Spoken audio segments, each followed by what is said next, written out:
하나님 말씀 함께 보겠습니다. 누가복음 12장 51절부터 53절 말씀.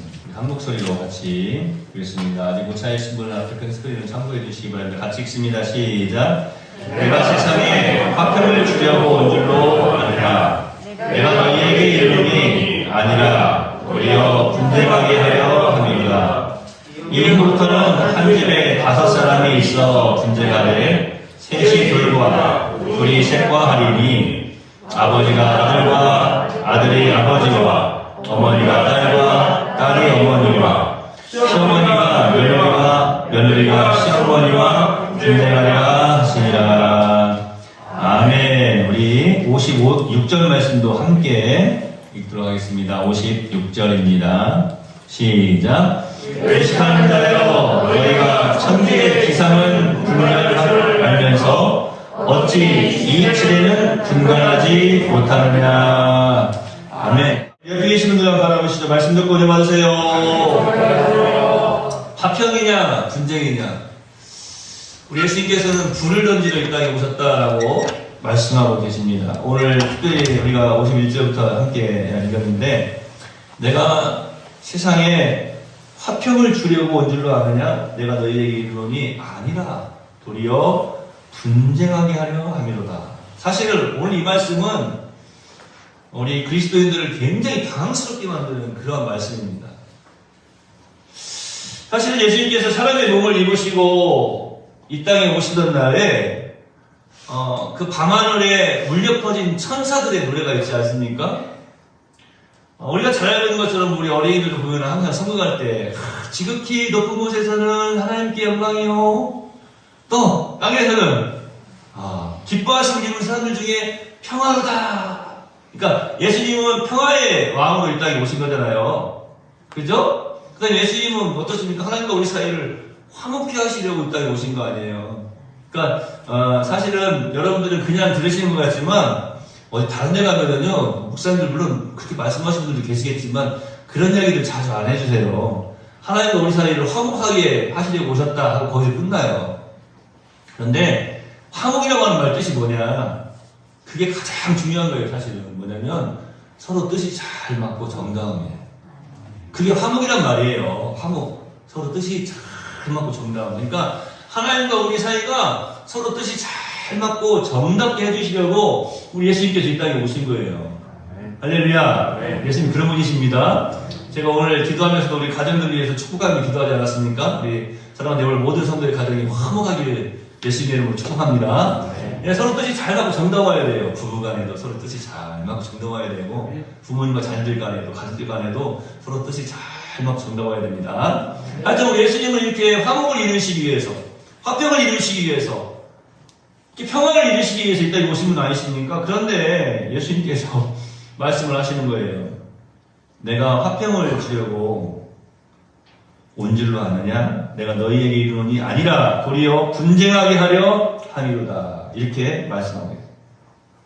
예수님을 통해서 하나님과 우리가 사람들이 화목을 이루게 되었고, 또 하나님께서 기뻐하시는 삶을 비로소 살아드릴 수가 있었던 것이거든요. 그런데 오늘 이 말씀, 예수님이 이 땅에 탄생하신 것, 즉 성탄의 메시지 자체가 사실은 평화의 메시지였는데, 오늘 예수님은 이렇게 말씀하시는 거예요.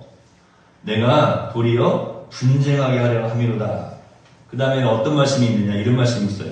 한 집에 5사람이 있어 분쟁하되 셋이 둘과 둘이 셋과 하리니 하면서 쭉 설명을 하십니다.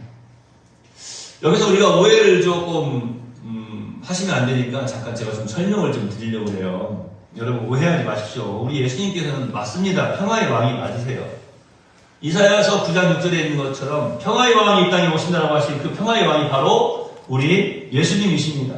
마태복음 5장 9절에 있는 것처럼 화평케 하는 자가 바로 우리 예수님이세요. 그 예수님이 맞습니다. 화평케 하는 자는 또한 복이 있다라고 말씀하시지 않았습니까? 저희가 하나님의 아들이라 일컬음을 받을 것이며, 여러분 우리 예수님께서 사실 결코 이 가정이 분열되는 것을 기뻐하시지 않는 예수님이라고 하는 것은 잊지 마시길 바랍니다. 그러니까 예수님이 가정을 분열시키고 깨뜨리려고 오셨다 이렇게 생각하면 안 돼요. 오해하시지 마시라고 하는 거예요. 자, 예수님께서 지금 이 말씀을 하시던 그 상황을 제가 잠깐 여러분이 오해하지 마시라고 말씀드린 거예요. 그 당시의 상황에 보면요, 그 당시에 보면은 찾아보니까 이제 그 역사가 기록을 해놓은 내용을 보니까 예수님이 이 말씀을 하시던 상황에는요, 이혼이라고 하는 것이 어떻게 보면은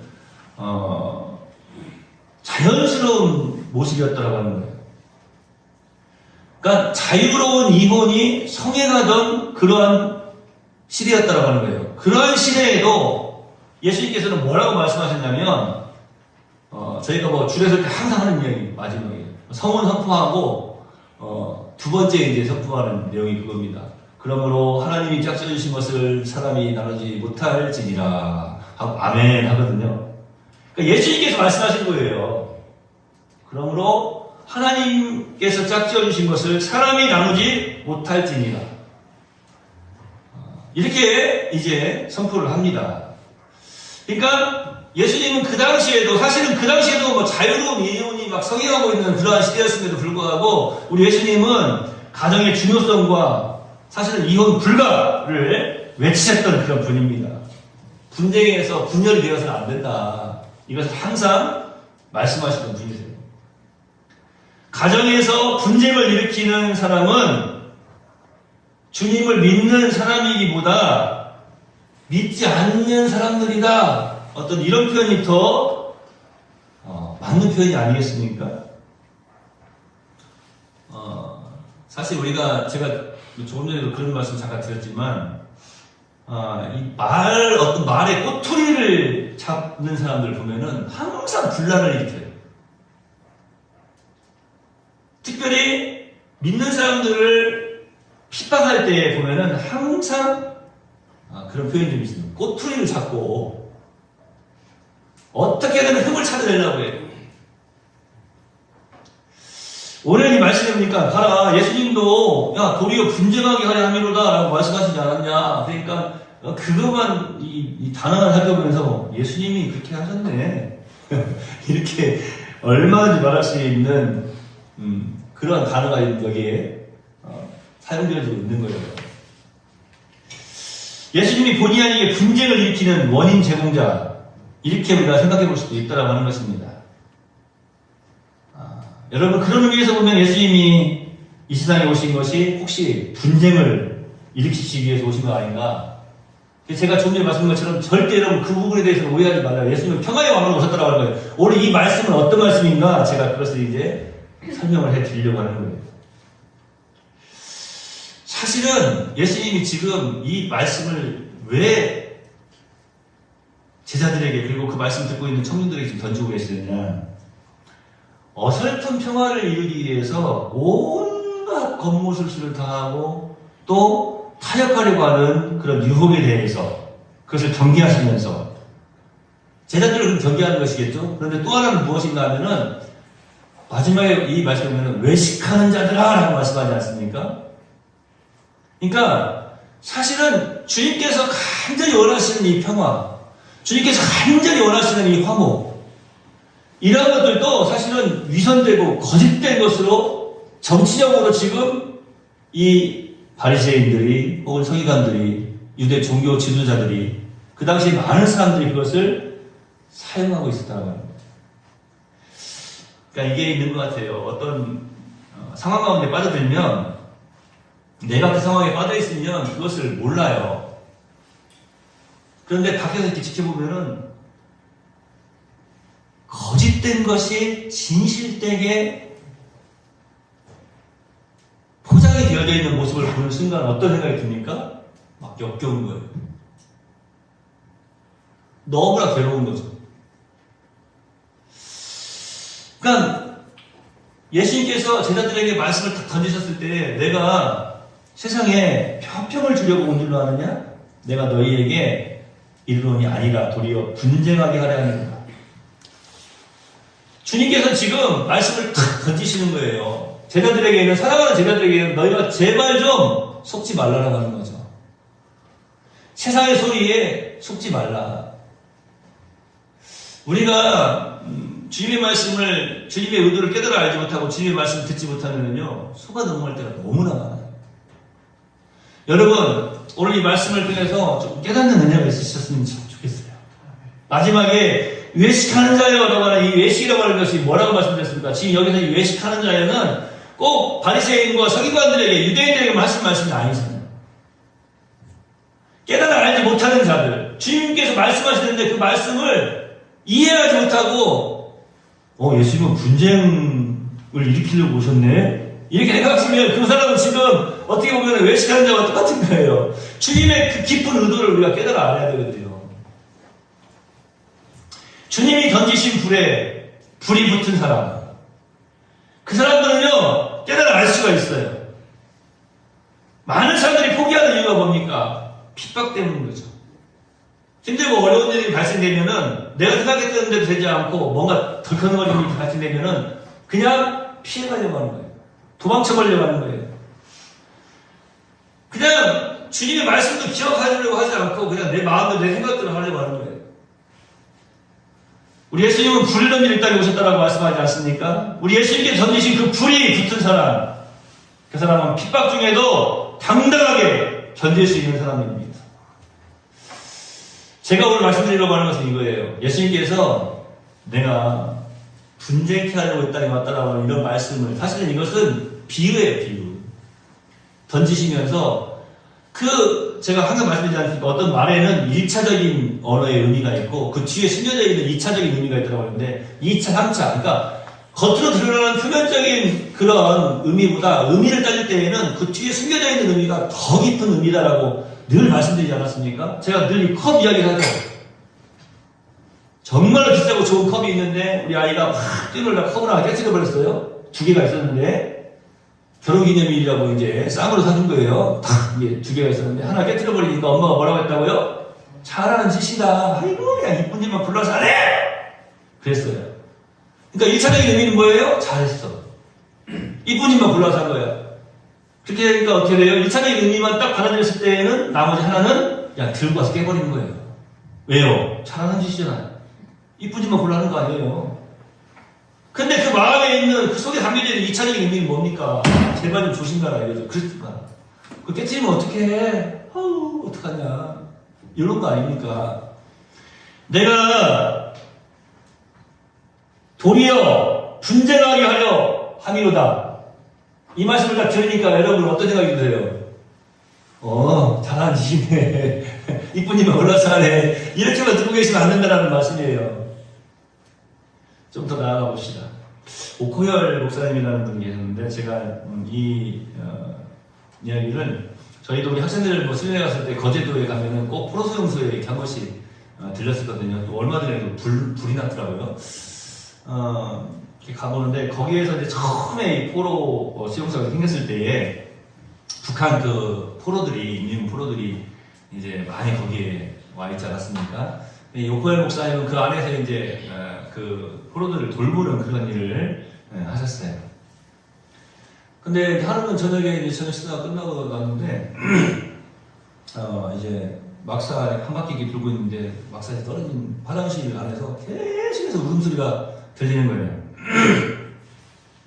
어떤 사람이 계속 울고 있는 거예요. 그래서 이제 화장실 안에 들어갈 수도 없고 계속 울고 있는데 이렇게 밖에서 계속 이제 서 있다가 그 사람이 나오니까 이야기를 건넨 거예요. 애띤 청년의 모습인데 무슨 일이 있어서 이렇게 우냐고. 내가 도와줄 일이 있으면 도와줄 테니까 나에게 이야기 좀 해달라고. 그러니까 이 청년이 갑자기 이제 그 목사님을 붙잡고 이야기를 하는 거예요. 갑자기 오늘 저녁에 자기가 자기 아내가 생각이 나서 이렇게 울게 됐다. 왜 그래? 오늘 아내가 이제 세상을 떠난 기일인데 갑자기 내가 이렇게 아내 생각이 나서 너무나 울게 됐다고 그러면서 이야기를 하는 거예요. 처음부터 쭉 이야기를 해요. 사실은 자기가 이제 북한 땅에 있을 때, 그때는 이제 북한 땅에도 기독교가 우리 한국보다 더 부흥하던 그런 시대 아닙니까? 1907년에 평양 대부흥의 운동이 일어날 정도로 큰 부흥의 역사가 있었는데, 자기는 예수님을 안 믿는데 아내는 예수님을 믿었다는 거예요. 그래서 심지어는 교회에 가서 예배드리고 있는 그 아내 머리채를 끌고 가가지고 마당까지 집까지 끌고 가가지고 실컷 두들겨 패주고 한 번만 더 어떻게 해요? 교회 가면은 이제 진짜 죽이겠다고 막 협박도 하고 이제 그렇게 했다는 거예요. 이제 그 다음 이야기가 이제 중요한 거예요. 뭐냐? 다른 거는 다 말을 잘 듣는데 이상하게 예수 믿지 말라는 말을 안 듣더라는 거예요. 다른 말은 다 잘 들어주고 자기가 어떤 이야기를 해도 다 순종하고 다 이렇게 들어주는데 여보 교회 가서 정말 예수 안 믿었으면 좋겠어 이 말은 안 듣더라는 거예요. 그리고 자기가 있으면 집에서 절대 찬송을 하지 않는데 이제 어쩌다 한 번씩 자기가 집에 들어올 때 보면은 자기가 집안에 없을 때는 아내가 집안에서 찬송하는 소리가 밖에서도 들린대요. 그러면은 찬송하는 소리가 들리자마자 뛰어 들어가가지고 일제 끝나기도 전에 어떻게 해요? 막 이제 윽박 지르고 막 폭력을 행사하고 막 그런 거죠. 왜 집에서 지금 찬송을 하고 있냐 막 그러면서 찬송도 모르는데 유행은 아닌 것을 알겠더라는 거죠 한마디로. 근데 이 사람이 이제 포로가 돼가지고 전쟁을 하다 잡혔는데 저는 그 북한군이 우리나라 사람 살려주는 이야기만 들었는데 이 이야기는 또 처음 들어봤는데 이제 유엔 특별히 이제 미군 장교가 북한군을 쭉 잡아가지고 이렇게 한 줄로 쭉 세웠는데 그런 일이 있었다는 거예요. 이 사람 표현이 그래요. 예수 믿는 사람들은 살려주는 거 한 줄로 이렇게 빼가지고 살려주는 것 같다는 거예요. 그러니까 이제 너 예수님 아냐? 너 예수님 믿냐라고 물어보니까 사람들이 이제 아는 사람들은 나 예수님 안다고 이렇게 하면서 이렇게 나름대로 뭐 이렇게 사도신경도 외우고 주기도문도 외우고 그랬을 거 아니에요. 그런데 자기 차례가 다가오는데 아무 생각도 안 들더라는 거예요. 큰일 났네. 이거 어떻게 하지? 근데 살고는 싶더래요. 그래서 너 예수님 아냐라고 하니까 안다고 그랬대요. 그러니까 갑자기 그래 그럼 너 네가 알고 있는 찬송 하나 불러봐. 찬송이 뭐 생각나는 게 있겠어요? 자기 마누라가 불러가지고 뒤지게 그냥 두들겨 뺐던 그 찬송 하나 있잖아요. 어떤 찬송이에요? 나 같은 죄인 살리시. 그거를 자기가 살려고 부른 거예요. 나 같은 죄인 살리시. 거기까지밖에 모르는데 거기까지 불렀는데 오케이 하면서 한 줄로 썼다는 거예요. 주은혜 놀라고 그걸 모른대요. 나 같은 죄인 살리신. 거기까지만 알았대요, 자기는. 그럼 이제 그 다음에 또 해보라고 하면, 나 같은 죄인 그걸 다시 하려고 했대. 주의 놀라움을 모르니까, 나 같은 죄인 살리신만. 그때는 아내가 그 노래를 부르면, 데리고 가지고 때리고, 그냥 윽박 지르고, 협박을 하고 그랬는데, 자기 입에서 그 찬송이 흘러나왔다는 거죠. 살기 위해서. 그런데 놀라운 것은 그 한 절 찬송이 흘러나온 이후에 그 뒤에 주은혜 놀라와 그 주은혜가 무엇인지를 정말로 깨닫게 되었다고 하는 거예요. 제가 지금 이 말씀을 왜 드린지 아세요, 여러분? 이 사람이 구원을 받게 된 것은 사실은 순전히 그렇게 말할 수 없는 고통 당하면서 매를 맞으면서 협박을 받으면서 핍박을 받으면서도 멈추지 않았던 그 아내의 찬송 때문인 거예요. 그 아내는 이제 세상을 떠났지만 생각하면서 나 같은 죄인 살리신 그 찬송 하나가 앵앵거리면서 맴도는 거예요. 여러분 이것은 뭐 어떤 꼭 한 사람의 이야기만 되겠습니까?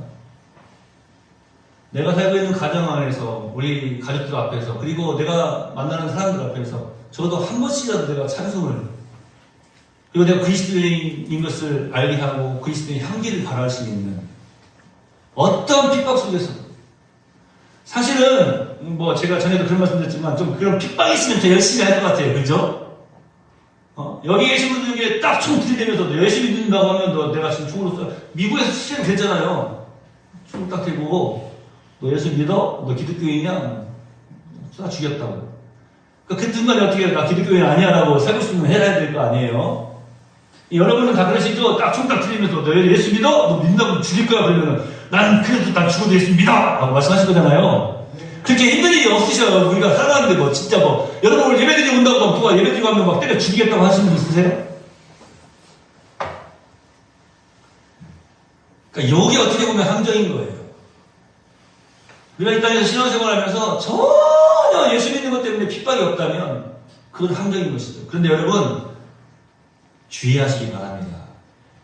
겉으로는요 지금 우리 그리스도인들에게 우리 기독교인들에게 도전이 없지만요 영적인 모습을 한번 살펴보세요.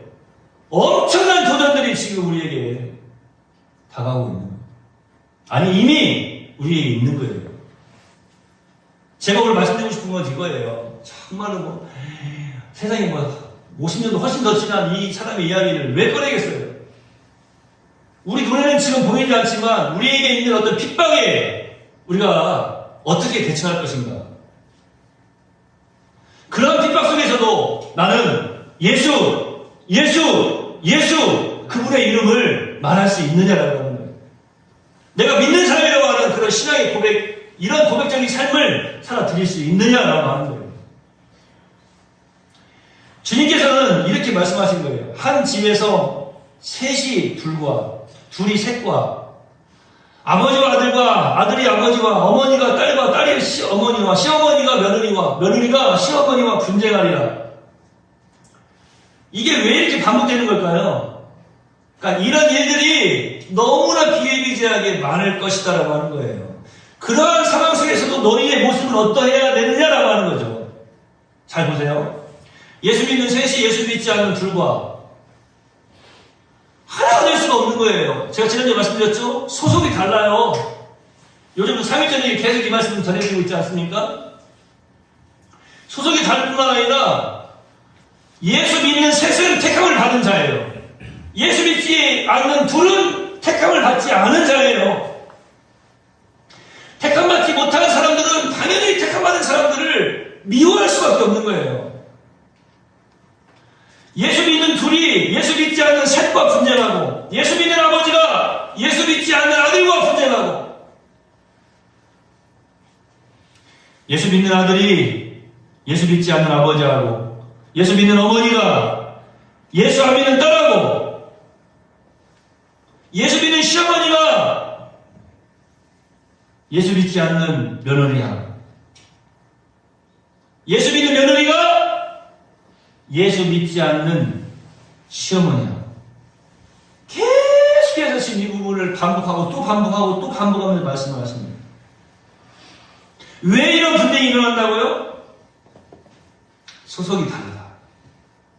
그러니까 이 다음 부분은 제가 조금 말씀드릴 때 좀 조심스러운 부분도 있어요. 왜냐하면 우리 가족들 가운데, 우리 성도들 가운데 아직 예수님 영접하지 않은 분들이 있잖아요. 믿지 않는 분들이 있잖아요. 그러니까 소속이 다르다 하고 딱 끝내야 돼요. 그러니까 어디 무슨 소속이 다르냐? 그러니까 이 부분이 조심스러운 부분이에요. 하나님께 속한 자와 그 다음은 제가 말씀드리지 않겠습니다. 왜냐하면 마음 상할 수도 있잖아요. 내가 사랑하는 가족인데 그 사람이 누구에게 속했다고요? 그런데 그걸 주님은 지금 말씀하고 계시는 거예요. 이렇게 정말로 디테일하게, 정말 너무 자세하게 예수 믿는 셋이 안 믿는 둘과 예수 믿는 둘이 안 믿는 셋과 예수 믿는 아버지가 안 믿는 아들하고 예수 믿는 아들이 안 믿는 아버지하고 예수 믿는 어머니가 믿지 않는 딸하고 예수 믿는 딸이 믿지 않는 어머니하고 예수 믿는 시어머니가 믿지 않는 며느리하고 예수 믿는 며느리가 믿지 아니하는 시어머니하고 계속해서 반복해서 말씀을 하시는 거예요. 제가 이 말씀을 연구를 하면서 살펴보면서 도대체 왜 예수님이 그냥 간단하게 서로 예수 믿는 사람과 믿지 않는 사람이 소속이 다르니까 그런다라고 이렇게 말씀하셨으면 될 텐데 왜 이렇게 계속해서 말씀하셨을까? 바로 그 핍박의 대상자가, 그 분쟁의 대상자가 너일 수 있다라고 하는 것을 분명히 지금 말씀하고 있는 거예요. 오늘 이 말씀을 드리면서 어떻습니까? 그냥 두리뭉실하게 생각하지 않고 예수 믿는 시어머니가 예수 믿지 않는 며느리를 생각하게 되고 예수 믿는 아버지가 예수 믿지 않는 아들을 생각하게 되고, 또 예수 믿는 아들이 예수 믿지 않는 아버지를 생각하게 하셔요. 다 지금 찝어주시는 거예요. 누구에게 말씀하고 계시느냐? 바로 이 말씀을 듣고 있는 나에게 지금 말씀하고 계시는 것입니다.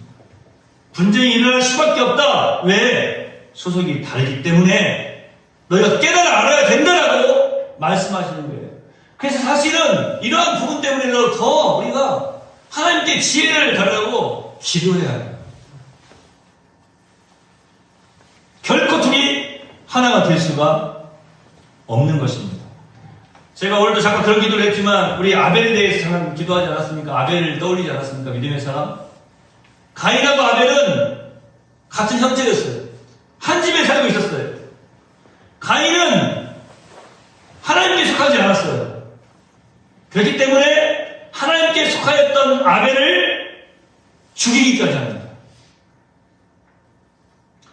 형은 하나님께 속하지 않았어요. 소속이 다른 거예요. 그렇기 때문에 하나님께 속해 있던 아벨을 죽여버리는 겁니다. 이게요, 무서운 일 아닙니까? 형제예요.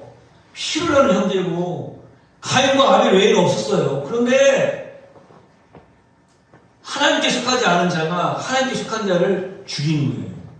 그런 미움을 가슴에 품고 살았던 거죠.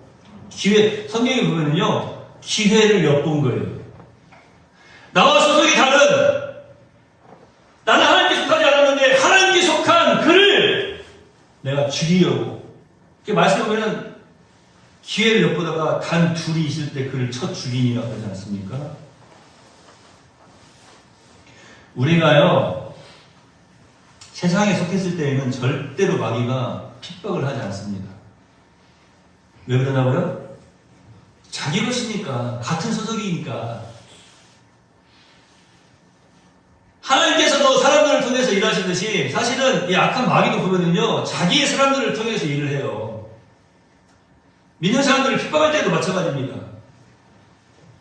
혹시 여러분 이런 생각 해보셨어요? 믿는 사람이 믿는 사람을 핍박한다.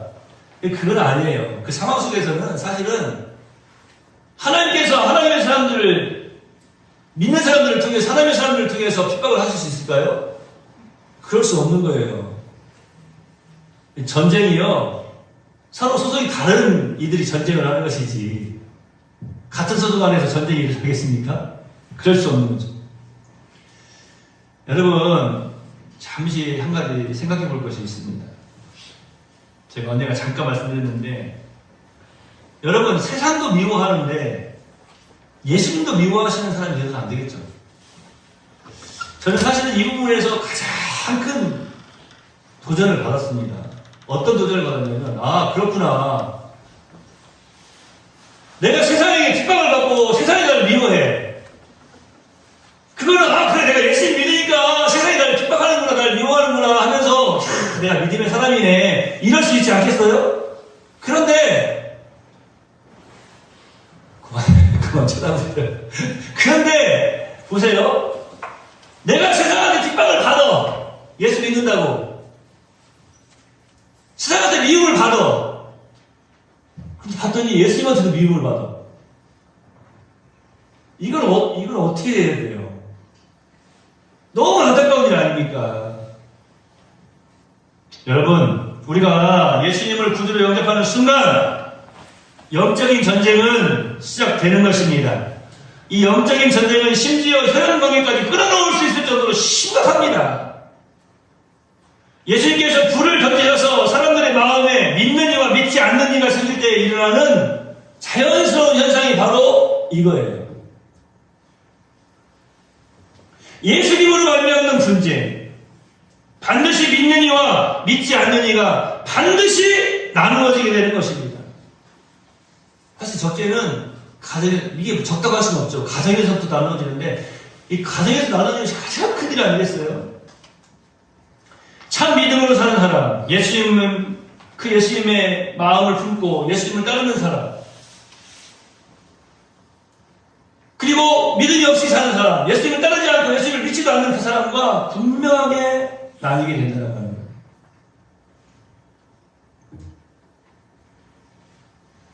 가족관계가 깨어지는 것처럼 말씀하셨는데 때로 믿음의 삶이 가족관계를 넘을 때가 있고 때로 그런 결단이 필요할 때가 있다라고 하는 것을 말씀하고 있는 거예요.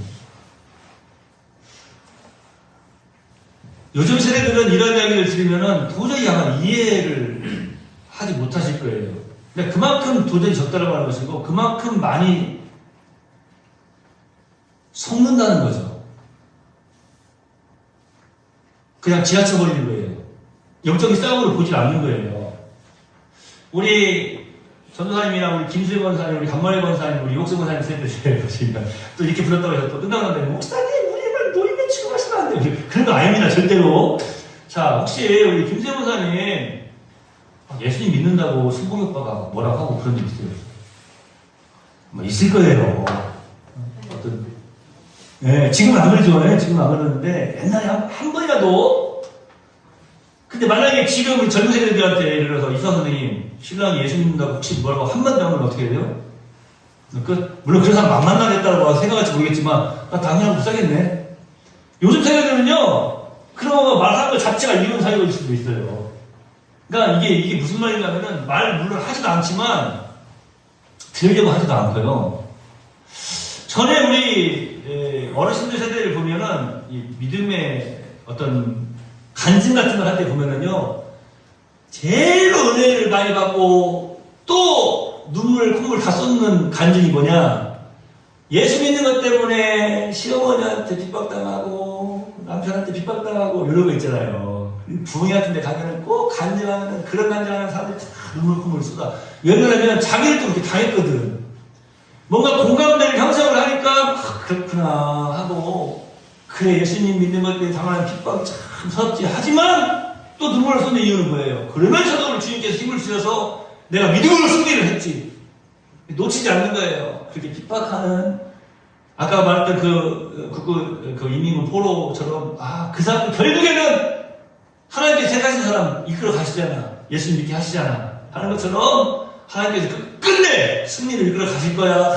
그냥 믿음으로 살지 않습니까? 요즘 세대들을 보면은요, 없어요. 그런 도전들이. 아예 그런 거예요. 핍박을 안 당해보니까 어떤 핍박이 오잖아요? 내가 왜 그렇게 살아야 되는데? 내가 왜 그렇게 믿어야 되는데? 내가 이런 일을 왜 겪어야 되는데? 하면서 그냥 포기해버리는 거예요. 여러분, 제가 오늘 이 말씀 왜 드리냐면요. 앞으로 우리가 어떤 상황에 처할지는 몰라요. 이 말씀을 기억하셔야 돼요. 이 분쟁이라고 하는 것이 꼭 가정 안에서만 이루어진 분쟁이 아니라고 하는 거예요.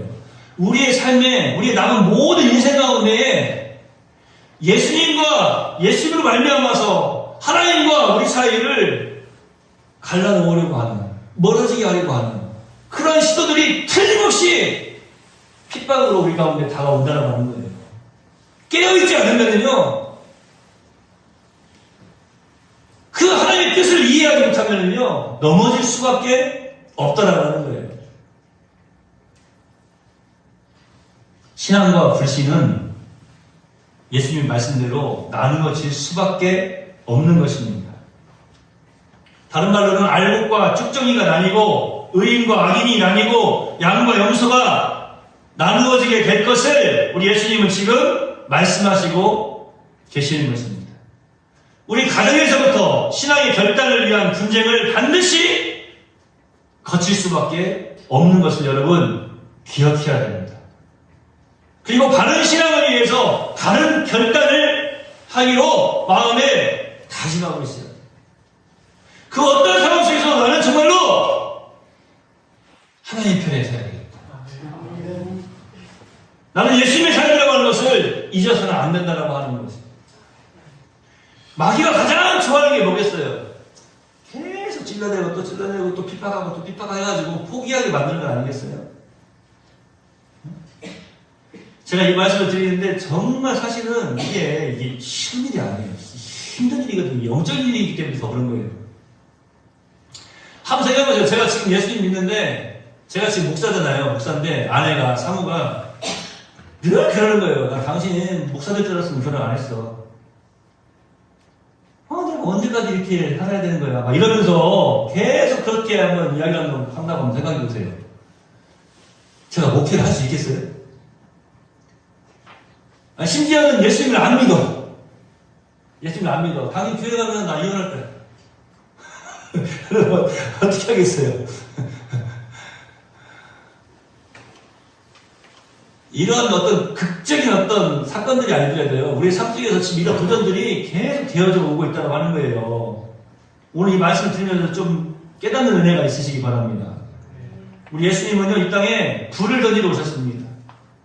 이 불이 없으면 소속이 달라지고 가치관이 달라질 수밖에 없는 거예요. 물과 기름이 하나가 될 수가 없는 것처럼 우리가 이렇게 구별될 수밖에 없는 것입니다. 여러분은 먼저 자기 자신을 이렇게 점검해 봐야 됩니다. 나는 정말로 구별되어져 있느냐라고 하는 거예요. 제가 걱정하는 것은, 설교자로서 걱정하는 건 뭐라고요? 우리 다음 세대들을 기억하면서 걱정하는 건 뭐라고요? 내가 구별된 사람인가 아닌가, 그것도 그냥 모른 채 살아간다고 하는 거예요. 관심이 없어요. 무관심이에요. 내가 먼저 구별된 사람인가라고 하는 것을 깨달아 알아야 된다고 하는 거예요. 정말 여러분이 구별된 백성이 되었느냐라고 하는 거예요. 아까 제가 말씀드린 것처럼 정말 여러분 소속이 다릅니까? 하나님께 속해 있습니까? 네. 어디에 속해 있는가, 그것을 여러분 먼저 깨달아 알아야 된다고 하는 거예요. 그렇다면 틀림없이 여러분들에게 전쟁이 시작될 겁니다. 여러분들 삶에 전쟁이 시작되어지는 거예요. 그런데 두려워하실 필요가 없어요. 무서워하실 필요가 없어요. 왜요? 내가 깨달아 알아보니까 이게 영적인 전쟁부터 시작되어지는 거예요. 저는 그렇게 생각됩니다. 이 전쟁, 때로 눈에 보이지 않는 영적인 전쟁으로 나타나고, 때로는 우리가 눈으로 확연하게 볼 수 있는 육적인 전쟁으로 이어질 수도 있어요. 그런데 내가 깨달아 알고 내가 구별된 사람인 것을 깨달아 알고 난 이후부터 시작되는 이 전쟁은요, 사실은 이제 주님께서 그 뜻을 이루어 가시는 전쟁입니다. 저는 아까 교회 가서 예배드리는 그 아내가 매를 맞았다, 그 북한 인민군 포로 그 간증을 들으면서 저도 그걸 다시 읽고 또 말씀에 잠깐 전해드리려고, 사실 내용이 긴데 짧게 사실 제가 전해드리는 내용이에요. 근데 그걸 들으면서 그런 생각이 있어요. 그 아내의 그 심정은 어떤 심정이었을까? 딱 하나였던 것 같아요.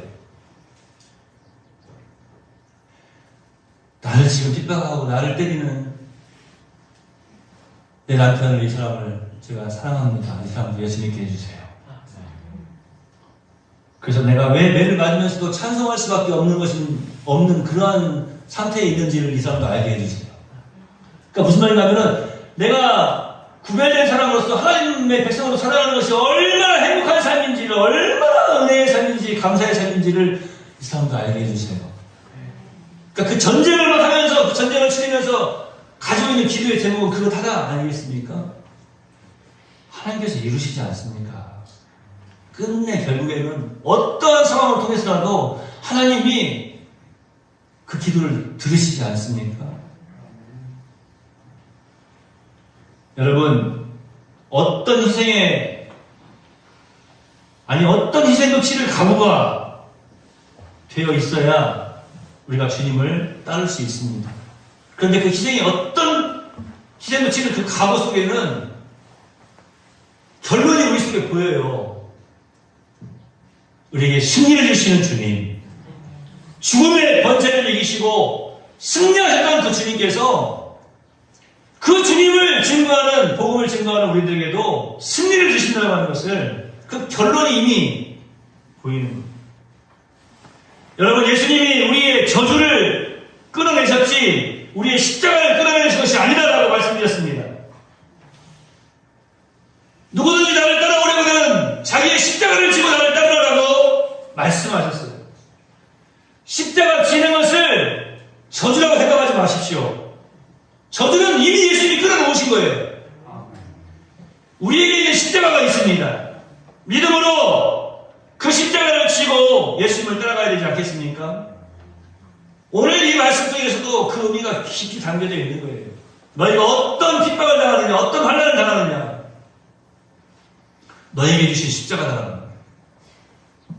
그냥 잊지 말아야 될 것이 뭐라고요? 내가 어디에 속하였느냐, 내가 정말 구별된 자인가 라는 것을 깨달아 알아야 된다는 거예요. 그래야 주님께서 기뻐하시는 승리의 삶을 살 수 있고, 그 말은 무슨 말인가 하면 주님께서 기뻐하시는 십자가를 온전히 멋지게 잘 성공적으로 지고 갈 수 있다는 하는 사실입니다. 예수님께서 가장 기뻐하시는 믿음의 사람이 되시다. 우리 예수님은 불을 던지러 이 땅에 오셨습니다. 그 세 가지 불 잘 기억하십니다.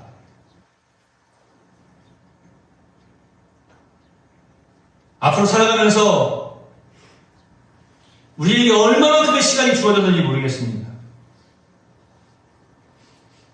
활활 타오르는 그런 전쟁의 불길과 같은 그런 영적 싸움 속에서 우리가 치열하게 살아가야 됩니다.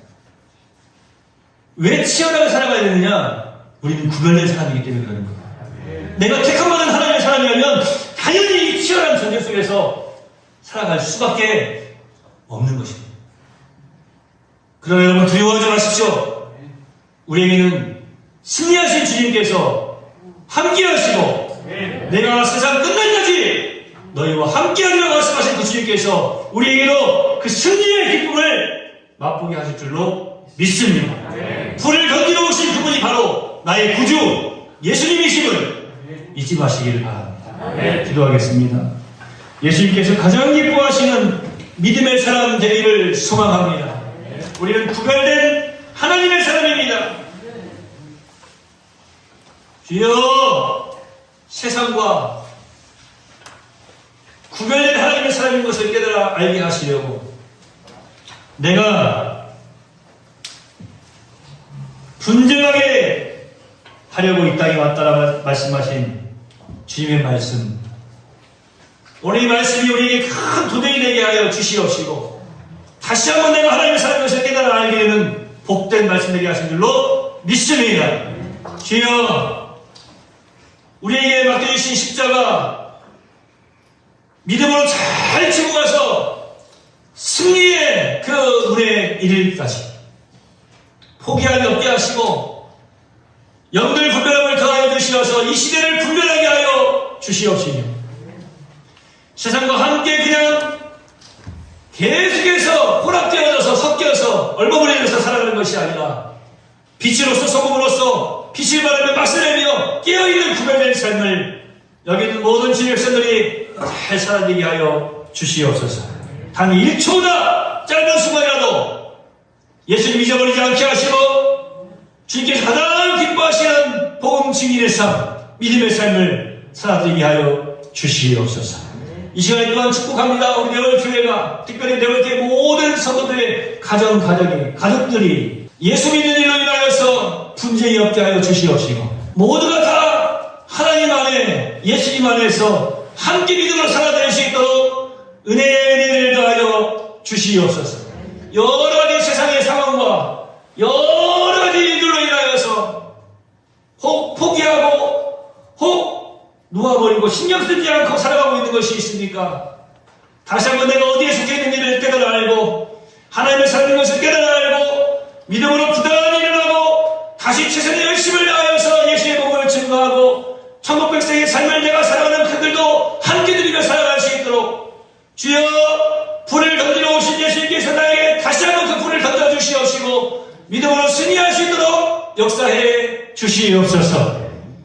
하나님, 이 시대가 악합니다. 게으름으로 우리의 육체적인 게으름뿐만 아니라 영적인 게으름으로 어리석은 자의 삶을 살지 않게 하시고 게으름은 악한 것이라 하였습니다. 깨어있는 믿음의 삶을 잘 살아내게 하여 주시옵소서. 우리의 말 하나, 우리의 행동 하나하나가 만나는 사람들에게 상처가 되고 아픔이 되는 것이 아니라 우리의 말 하나, 우리의 행동 하나하나, 우리의 눈빛 하나하나가 만나는 모든 사람들에게 평안이 되고 은혜가 되어질 수 있도록 복음이 되어질 수 있도록 역사하여 주시옵소서. 예수님의 이름으로 거룩하신 하나님 앞에 축복하며 기도하옵나이다.